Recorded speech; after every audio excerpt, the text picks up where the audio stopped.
I should start this talk by saying that I'm not a social media crank. I actually love social media. I'm in the news business. I rely on social media, not just to get news, but for me to share news. Social media has helped create most of our modern political movements, whether it's the Arab Spring or Black Lives Matter. It's where your friends document every single moment of their offspring's life. Who doesn't love people who overshare? This is sounding a little cranky, but trust me, I'm on it all the time. This is not a rant against social media. We are going to get to rants later, but not from me, but that's going to be happening. These are just some observations I wanted to share with you, and here's the idea.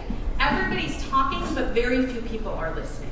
How many people are talking? Well, if Facebook was a country, it would be the largest in the world. That's true. As of June 30th, Facebook says it has more than 1.7 billion people using it a month. China has like 1.4 billion people. India has 1.25 billion people. Other platforms, there's millions of people on Twitter. And sorry, Snapchatters, you're somewhere between the Philippines and Ethiopia. Maybe all the Kardashian offspring will make that number bigger.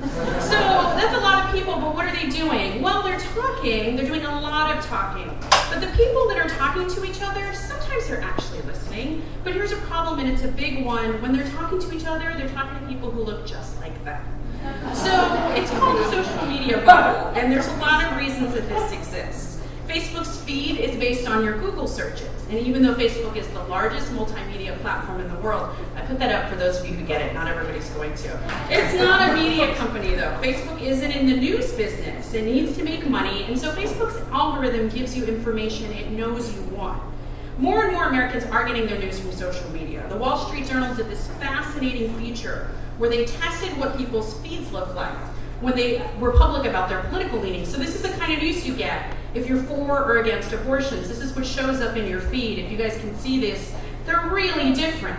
So I started thinking about this political season. As we think about the bubbles, we think about the information, we think about us surrounding ourselves with people that are like us. This is a year of political polarization. Some would say more than we've ever seen. That spawned a lot of rants.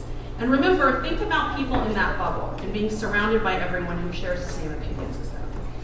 I'm a journalist, so I felt a little unethical about taking what people in my Facebook feed said and sharing it in such a public forum. So I'm blacking out the names of what's going to happen to protect the, well, I would say innocent but unsuspecting friends. And I have my in real life friends here, Steve and Christine, to recreate their comments to further protect their identities. First, the ranters. I'm hoping you've heard of NFL player Colin Kaepernick. He plays for the 49ers. He's been quite the subject of conversation since he says he can't stand up to show pride in a flag for a country that oppresses black people and people of color. Here's one perspective from my Facebook page. It was a rant in support of Colin Kaepernick. I expect you were standing at home with your hand in your heart before kickoff last night. You were, right? What's that? You were sitting down? Oh, but it's different because you're not famous or on TV or protesting anything. I get it. It's not the principle, but the pageantry that matters. I see now. I get it now. Glad that millions of viewers at home get a justified free pass to sit while no one's watching. I would want to have that hashtag, them all to death for not supporting the troops. All the comments to that post agreed, but it spread. And 2 weeks ago, 3 Miami Dolphins players took a knee, and I saw this. This is a rant against Colin Kaepernick. In case you can't see that, it says, fire them. And these are the responses agreeing with that post. $1.5 million per year. What a terrible country. Such a disgrace on September 11th of all days, too. Ridiculous. Ignorant. Sorry. If you need to take a stand, then go into communities and make a difference. Speak to the youth who recklessly shoot guns, tempers, and mouths discharge. Speak to the members of police, city council commissioners, state legislators, and citizen committees. Work to outlaw guns. Run for office. Making changes is not easy, like sitting out a national anthem or taking a knee. Go to churches, be proactive. Go to schools, speak with kids. Go to jails, be a guardian angel or big brothers. Get rock stars to do the same. Have a night like Stand Up to Cancer. Speak up together. Money to build youth centers. Act as gentlemen, not thugs. This is what it looks like when everyone's just shouting and they're surrounded by people who agree with them. It's like an echo chamber. The weird thing is my Facebook feed has these opposing views, maybe because I have people from all walks of life, maybe because I'm a journalist. So I was amused when I saw this next post. It's actually what inspired me to talk to you guys today. It was from someone who's a Christian and firmly believes that so is Donald Trump. And that person posted this piece from a prominent Christian pastor to support the idea that Donald Trump is a man of faith.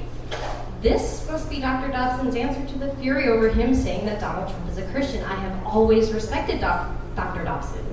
And here's the response another Christian made as opposed to this, and shocked it wasn't echoing her opinion, it was actually challenging it. If he's willing to give Trump the benefit of the doubt when he has shown zero marks of a Christian, why is Hillary Clinton so scary when she was raised a Methodist and is a well-known Bible marked by her bedside?